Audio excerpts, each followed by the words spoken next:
സുസ്ഥിരമിൽമിക ദൂതനെ വിട്ട് സ്ഥിതിഗതി അഹമ്മദിനെ അറിവിത്ത് സുബ്ഹാനവനുടെ വിധി പോലൊത്ത്. സുസ്ഥിരമിൽമിക ദൂതനെ വിട്ട് സ്ഥിതിഗതി അഹമ്മദിനെ അറിവിത്ത് സുബ്ഹാനവനുടെ വിധി പോലൊത്ത്.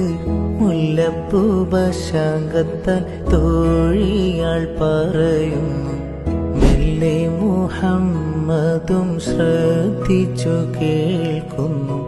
മന്ത്രിക്കും മട്ടിലൊരു മറുപടി പറയുന്നു, പുഞ്ചിരി തൂകുന്നേ നാണം കുണുങ്ങുന്നേ.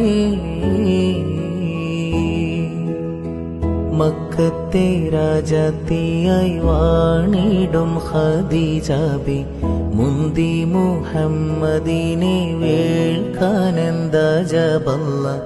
മാലിനി മണിയായ ഖദീജാബി ചുളുവിലായി സമ്മതം തേടുന്നേ, സന്തോഷം പേറുന്നേ.